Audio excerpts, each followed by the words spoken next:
It's the title of a song, I think, from Turn the TV Off. You, What you, you you know know that? about Kendrick? I did 2 blogs on Kendrick. Kendrick is awesome. Healing one person, anybody can do that. But the ultimate work of a healer is the healing of the nation. Welcome to Our Power Lounge, where we invite you to come as you are and leave more powerful. I'm your host, Tatianna Mott, and this is what power sounds like. This is our power.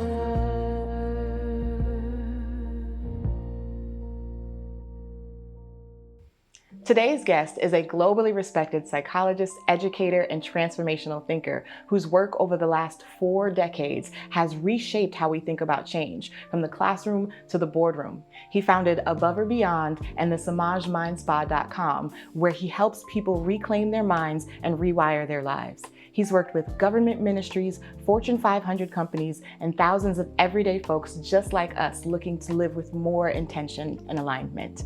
Oh, and he also happens to be my uncle.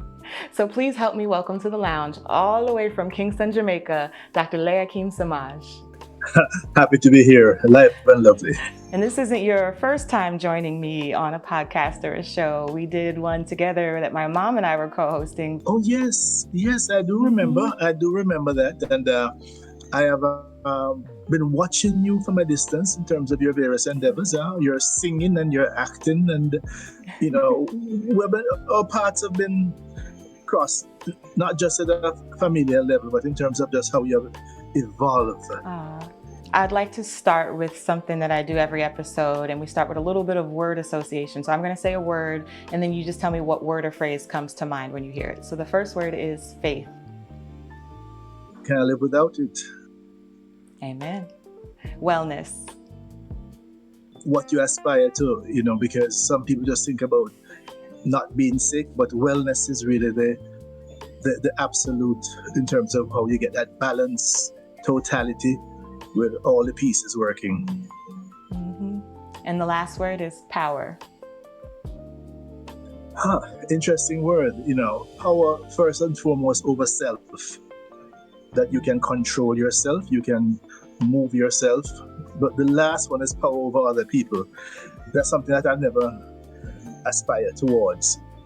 But again, my job is to help people regain their power, because sometimes people too easily give up their power to family members, to friends, to associates. But the issue of reclaiming your power, the ultimate power is power over self, over yourself, you over you. Mm-hmm. The work that you do of helping people reclaim their power, how did you get started in that? What sparked your interest in psychology? You want the long version or the short version? I mean... Well, listen, we got a half hour, so I mean... No, listen, I started out in engineering, of all things. And it turns out I didn't know that about you. No, but I did very well. But then one Monday morning, one of my classmates, I said, guess what I did for the weekend? And I said, what? He says he did 200 physics problem and 200 maths problem for the weekend. I said, you gotta be kidding. For me, the weekend meant 3 things: party, and more party. So how could you spend your... So I said, no, something must be wrong. So I decided to find out what it is that I could do in my academic life that would let me feel that way about it. I went to the guidance counselor and I did a psychological test, which I thought was utter foolishness. Now I know it's a great test, and I didn't go back for the results. But on my own, I just abandoned the curriculum and just took anything I did not understand, I took it. So I took psychology, sociology, anthropology, a year of classical music, Greek mythology. What? I just wanted to just expand and grow, and psychology held me. When I was asked to read 5 pages, I read 50. If I was asked to write 4 pages, I wrote 20. And everywhere I went, I had a psychology book. And so I just switched my major. What was it about psychology? There's just something about that whole notion of understanding why you are, how you are, who you are, and the people around you.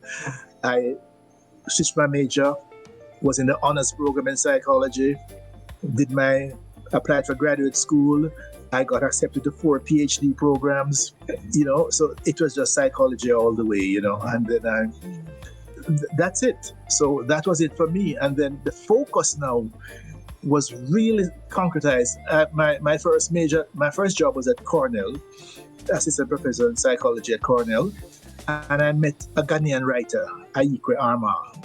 He was the writer in residence there, and he had just published a book called The Healers, and he gave me a copy. That book, I recommend it. It is incredible. And there's a passage in the book where it says that healing one person, anybody can do that. But the ultimate work of a healer is the healing of the nation. We people who are scattered, who need to be together and are not, that's the healer's job. And so that is what focused that my job is to heal, not just at the one-on-one level, because that's the least of what I do. So I heal companies, I heal communities, I heal families, that whole process. So that's how I figure that's what called me. And to this day, that's what I do. Yeah, and so as you embarked on that mission of healing the world or healing companies, healing communities, where do you feel like you got kind of the momentum to keep going? Like, did you ever run into any situation where you're like, you know what, maybe this isn't it, or, it's not looking the way I thought it was going to look?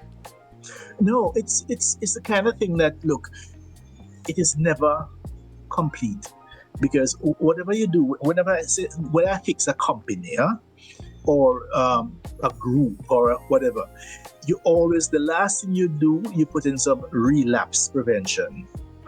What to do if things start going south, and how, because people have a way of, I had an interesting case at the start of, in Jamaica, because I work between the US and Jamaica. I have a home in Florida, Sunrise, Fort Lauderdale. But there was a case in Jamaica where a judge referred a family to me. Serious case of domestic dispute. The man was really wreaking havoc in the woman's life. And the judge says, look, sending him to prison is not the answer. They need to come to see me for a couple of sessions, and then now, based on my report, he will make a decision what to do. And after about 3-4 sessions, the rule was she was not to go into the same house as him. They were to stay apart until the judge made a ruling. But after about 3 sessions, they started coming together, because she said he apologized and he says not going to do it again. And then out of the blue, I got a call from him saying that she passed her place and he had to discipline her. And he's at the airport leaving the island. So what that was, that he had beat her up badly again and just left. But do you know that after a while, she called me and said that she's actually going to New York to visit him. And she told me that she knows how it's going to end. Ultimately, he's going to kill her and kill himself. Now, can you imagine that was her conclusion? But she kept going back to him. So that's the kind of stuff sometimes when you see things like that, where you are trying to save somebody, but they're not totally committed to saving themselves. There's something else happening that you have no control over. You can ultimately, she was able to, file for divorce and all of that. But even when the divorce was to come through, she called me that she has some doubts. Do you think he can still change? So these are the kind of transformation. These are the kind of processes that sometimes, you really, what else I could have said, what else I could have done to help her. So that's what happened. And one wonderful thing about psychology, you're told to, part of the training is how to empathize without becoming contaminated. Yeah, and that's a question that I have for healers, that when you're dealing with things that are that heavy, with people who are going through those trauma bonds or situations that are and you have that empathy, how do you not take that on? How do you not take that home? You have to find a way. You have to be able to unload yours. You have to have your own mechanism for unloading those things and so on. Do you know that psychiatrists have one of the highest suicide rates because of the taking on so much of other people's trauma and problems, and also having access to drugs that they can use to end the pain. So that it is an important part. If you're going to be taking on other people's trauma and pain, you can't hold it. You have to let it go. And so for me, when you started the word faith and spirituality, I work out. I'm in the gym 3 days a week, and then I'm on the road 3 days a week. I do 5Ks, half marathons, and so it's that physical and mental is a total process, and you have to be a living testimony of that which you talk about. So this is me to be as balanced as possible and make sure that I am doing that which I'm trying to get other people to do. Yeah, and you talked about how, when you were pursuing engineering, for you the weekend was party, party, party, which is very different from a man of, how old are you again? If you don't mind me asking? No, I'm 74 now. 74, and you do half marathons. How do you go from that to that? For someone who's still in that party phase, what advice would you give them? No, but well, look, that too shall pass. There's a wonderful quote from Muhammad Ali, and it says that a person who is 50 and believes and are doing the same things as when they were 20, you have wasted 30 years of your life. So at one point, you do those things, get out of your system. That's when. Now, I don't even want to leave my house. I can be in my house and just looking at the mountains and so on. My number one place to be is home. That's why COVID was great for me. The whole idea of just working from home, just sitting in my house. If we all had the view that you have, man, nobody would leave their house. No, and really, you see, being an introvert, part of that phase of my life, it was a whole not. There's some other forces at work, but ultimately, I get my strength from within. I get my strength from being alone.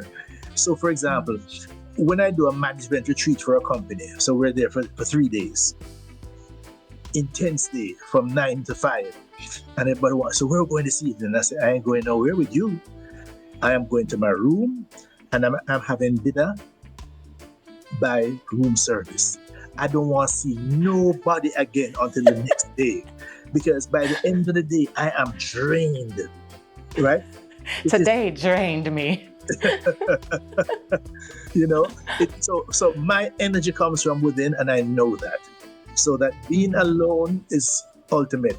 I have all that I need I'm surrounded by books, computers, sound system. I grow a lot of my own food. I have two gardens: the garden for the mind and the garden for the body. So I grow vegetables and I also grow flowers. So I'm good. I've created my own environment. The idea, ultimately, I know what works for me, and you set your own environment in terms of what you need to do, what you need to sustain you. That's important, for anybody, even people who aren't introverts, because right now, I know you're in Jamaica, but you're also in the US as well. You already know things are just a little heavy. There's a lot going on. And I know that there's an art in being able to create your own peace. Yes, go out and heal the world. Yes, go out and fight the good fight. But then having that pocket of peace where you have your books, you have your music, you have your own sanity with all the noise blocked out. What advice would you give for people that are trying to find that balance in today's world? There's it's the title of a song, I think, from Turn the TV Off. What you know about Kendrick? Listen, man, I did 2 blogs on Kendrick. Kendrick is awesome. Turn the TV I off. love it. Because it's the television is a way of, it's other people's view. Somebody's curating that and imposing it on you. The data says that the more TV you watch, the more news you consume, is the more stressed you are. You believe the world is a more horrible place. So for me, I don't remember the last time I watched news on TV. Now, I look at a couple newspapers online in the morning. Because the thing about reading newspapers, you can just scan the article and skip past it. It doesn't have the same emotional impact on you as when the TV and where they want to give you their version of it and so on. But you consume as little news as possible. Just what you need to be aware of so that no, that road is not blocked and there's the hurricane is not coming immediately or what have you. But that's one of the most important things. But then surround yourself with the things that give you life. So I know for me, music is critical. Meditation is absolutely essential. Just still and create my own. It's a space from which I create. My creativity comes from within. So know what works for you and work with it. And people often underestimate the power of the media, and that's not just news media, but that's, television, visual media, auditory, so music, and that what you listen to and what you consume, there is a spiritual frequency in all of it.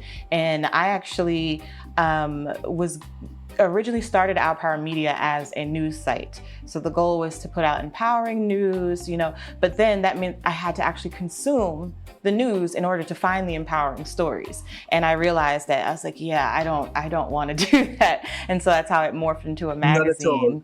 Some time ago, a news reporter was referred to me by a company because she said she was not handling it very well.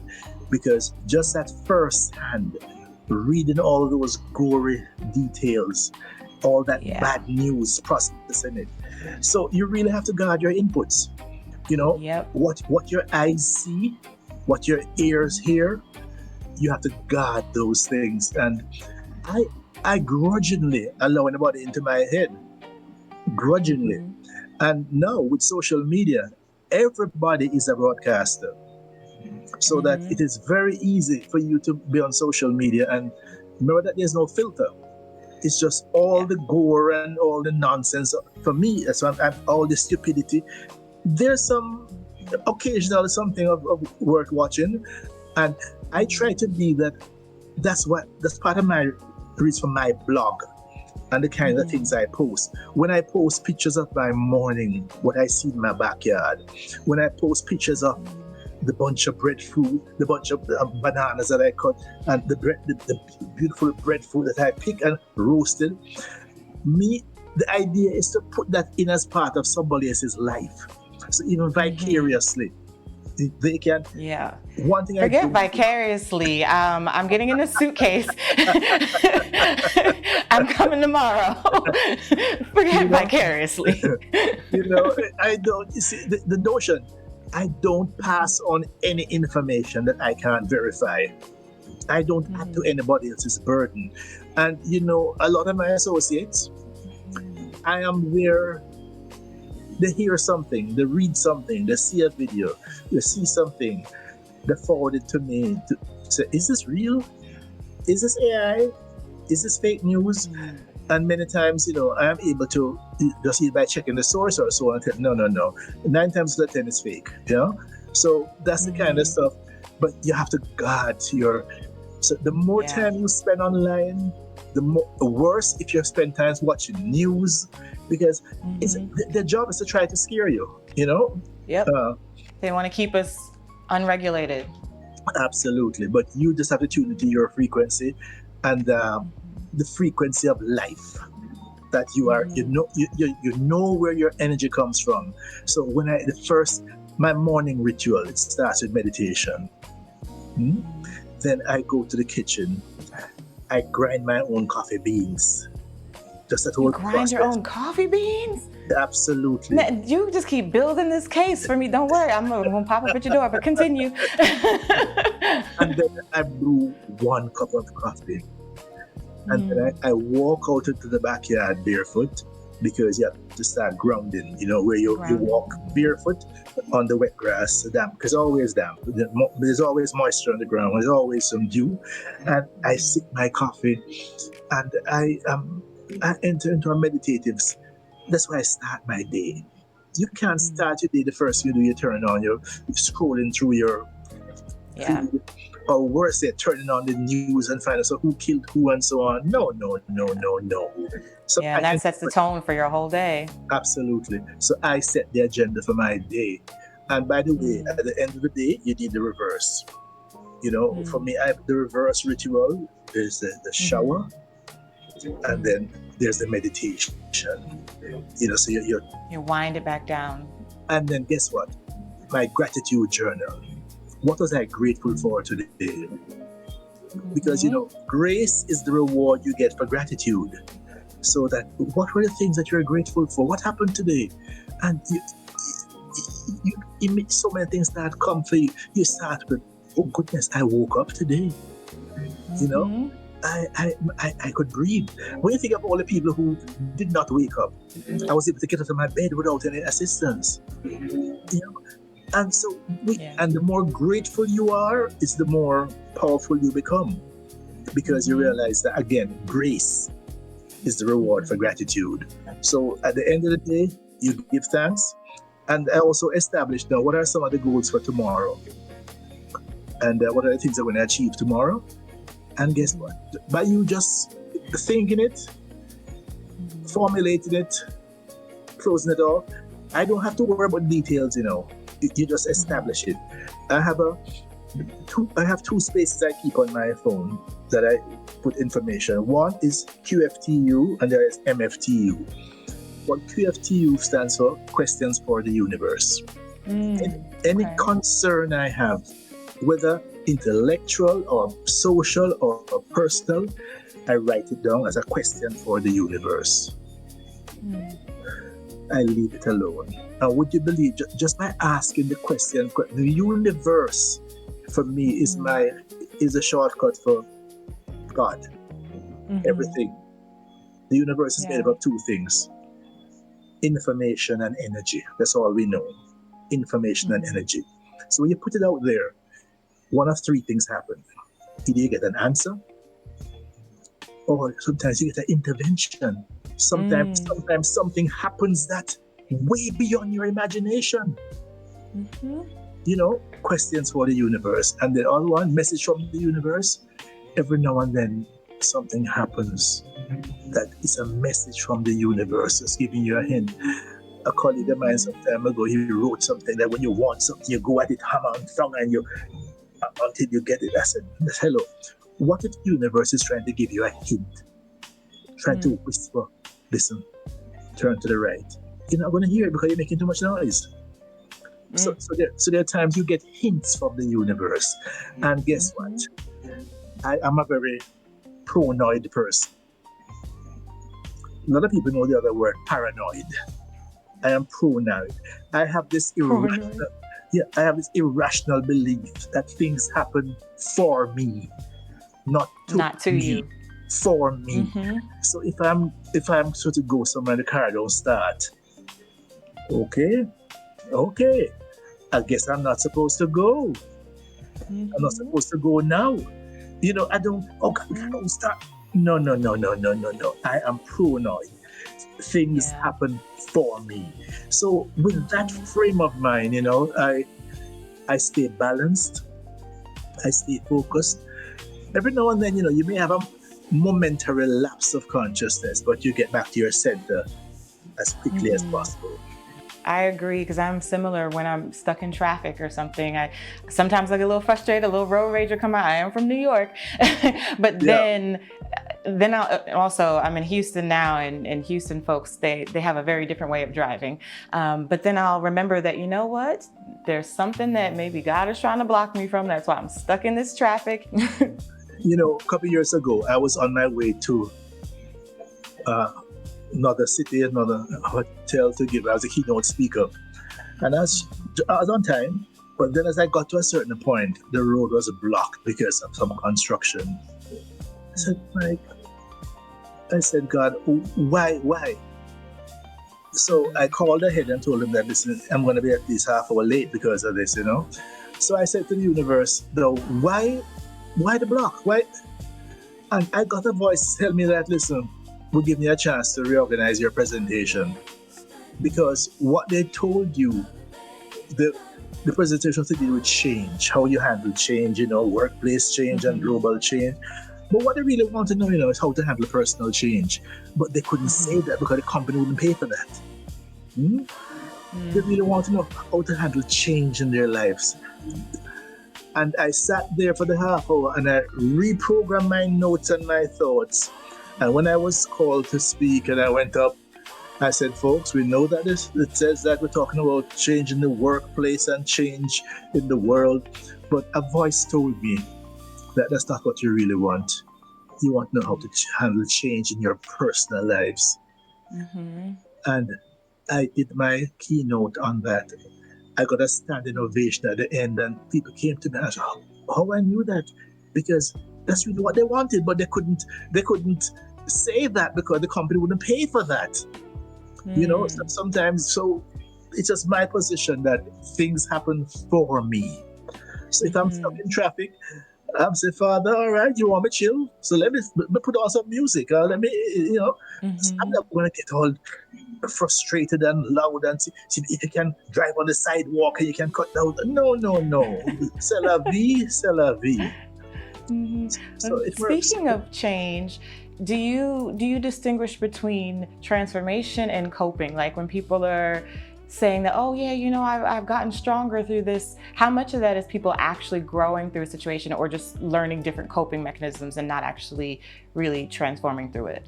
Sometimes it's a phase. Sometimes it's the short-term component because you have to cope first. Because at least coping, there's this wonderful time. There's a word we use a lot where you say somebody says something or does something and you say, oh, you're just in denial. Huh? You're just in denial. I would mean it negatively, but guess what? Denial is a very necessary thing.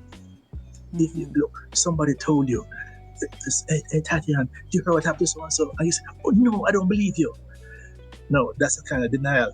If you were to just accept that truth, bam, head on, it could knock you down dead. So denial is giving you time to sort of gently ease down to it. Yeah, so, until your mind's ready to process and handle that. Yeah. Absolutely. So sometimes people are just coping, but guess what? Coping takes a lot of energy. It's like you used to watch Star Trek. Do I watch Star Trek? Did you used to watch Star Trek? No, not at all. No, beat me up, Scotty. No, the idea of a force field, huh? Force field. Coping is a force field. It takes energy to maintain that force field. It's only but for so long you can maintain the force field.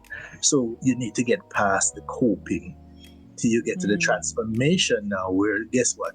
It doesn't even impact you. It just rolls over you and so on. But the coping is the first phase. It's the early phase. And then your coping mechanism, you get to the point where you can now be so transformed that the same thing said to you has less impact to the point it has absolutely no impact. So it's a process. So basically, while the force field is up, you should be in here working on building up the structure so that when the force field comes down, exactly. You're good. Absolutely. But if it's a constant force field, if you even from a physical, let's say you live in an environment, there's always noise around you and people, all right? So you try and soundproof your windows and you have on your headphones all the time. But can you imagine now, if you could get to a space where you don't need that, you don't need any of those things. So that is the better thing for you to do because the coping takes energy. It drains.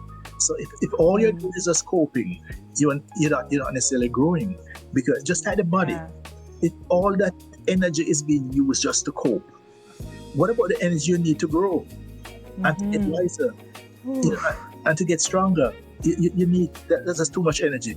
It happens to relationships too. You're in a relationship with somebody and my goodness, the person is bringing out the worst in you.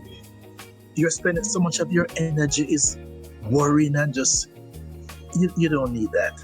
So at some point, there's this math, there's some people when you leave them, you're better off because look at this now. 1 minus 1. 1 take away 1.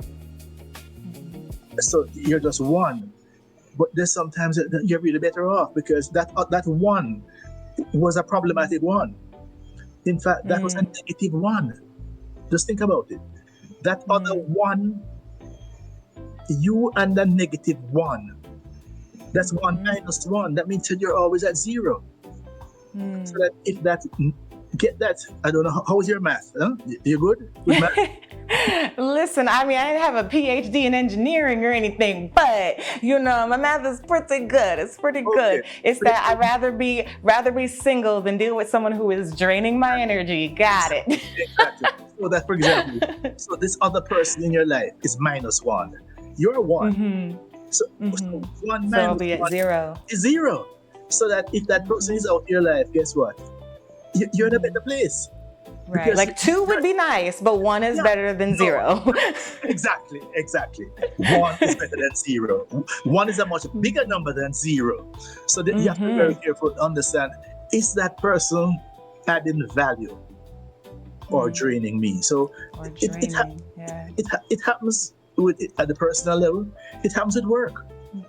So that's why we want to talk about wellness. I mean, your work can be draining you. The people you work around can be draining you. And God,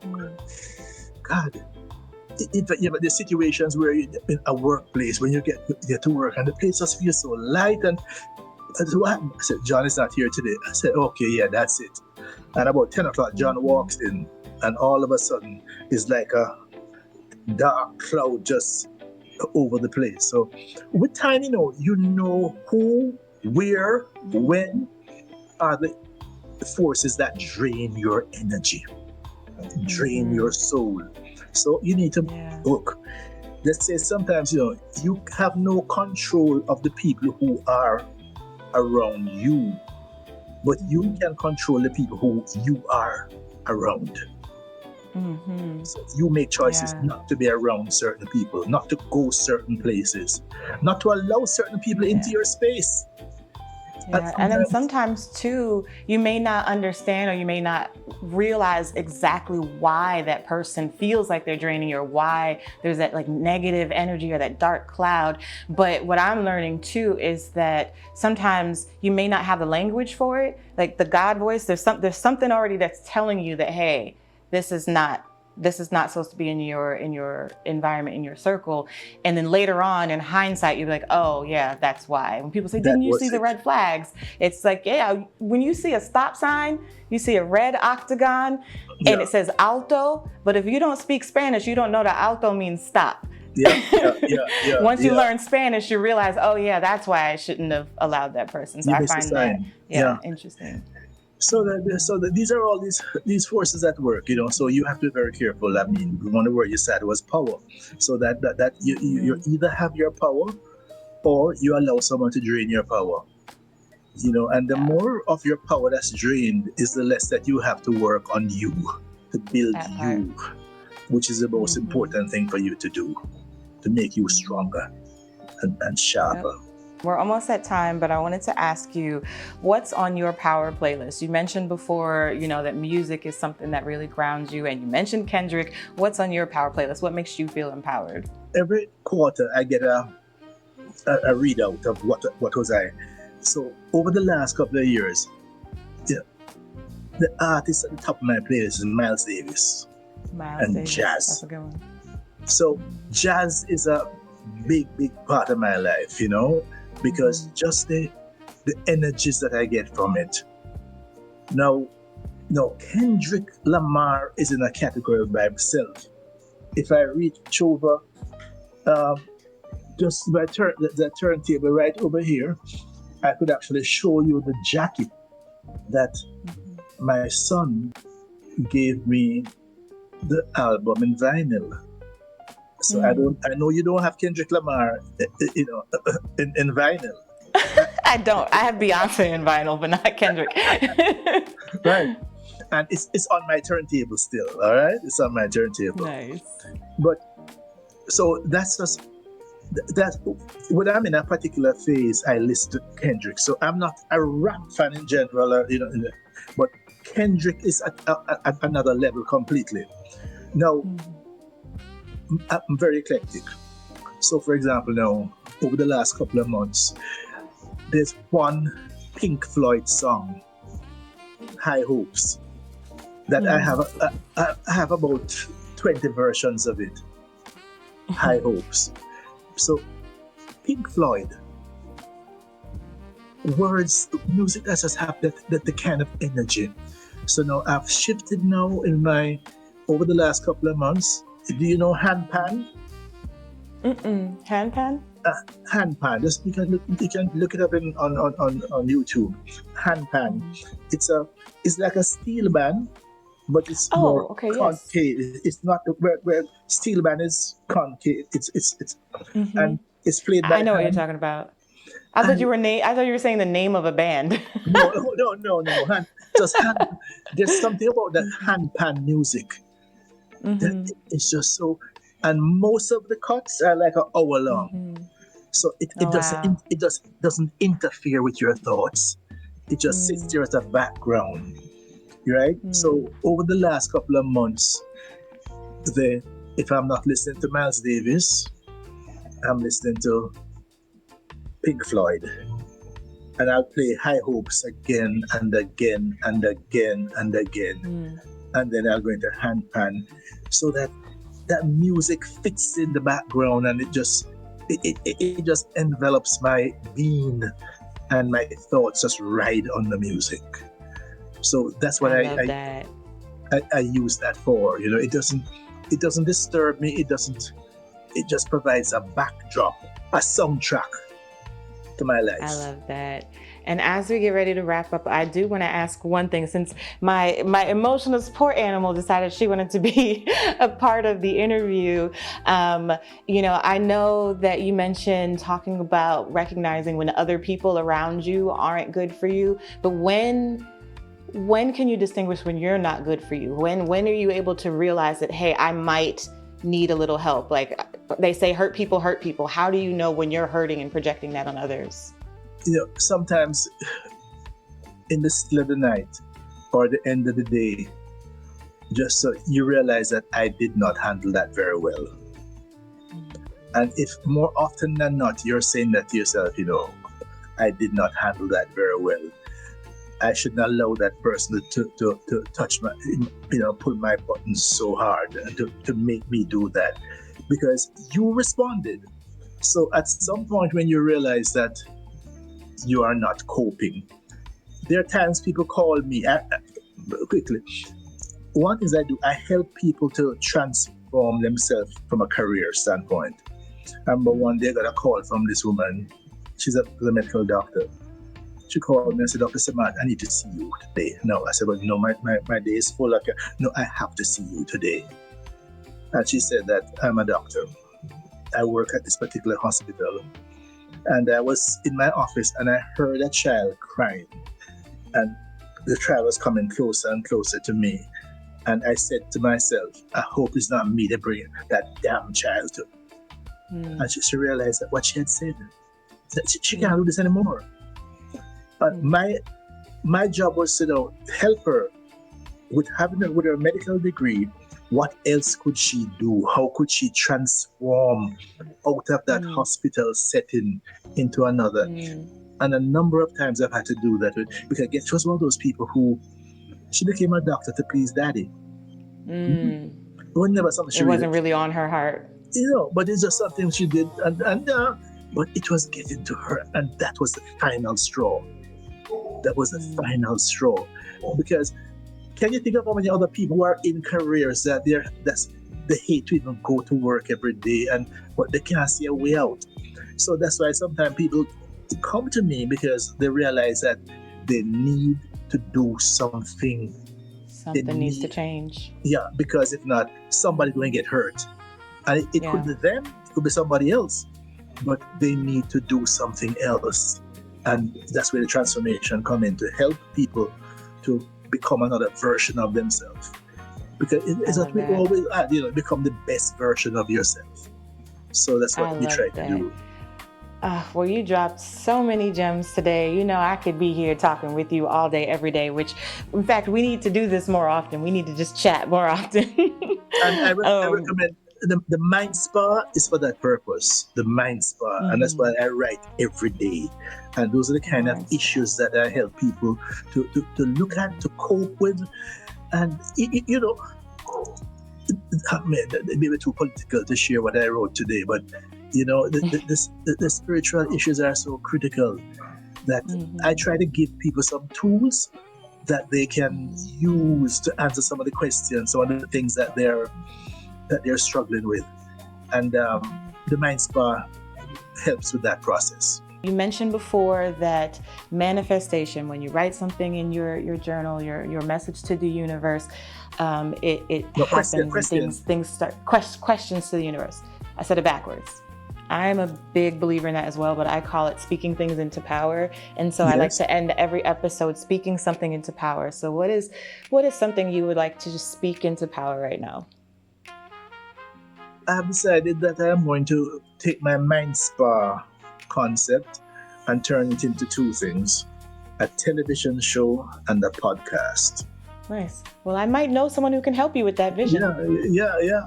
So, you know, that's the next level. That's the next level. We're gonna do that. You know, turn it into a television show and a podcast.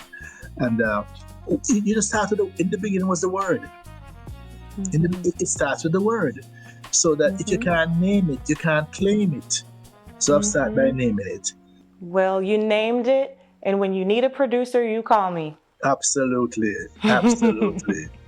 Well, thank you, Unc, and thank you all for pulling up a seat in the lounge. Until next time, stay powerful.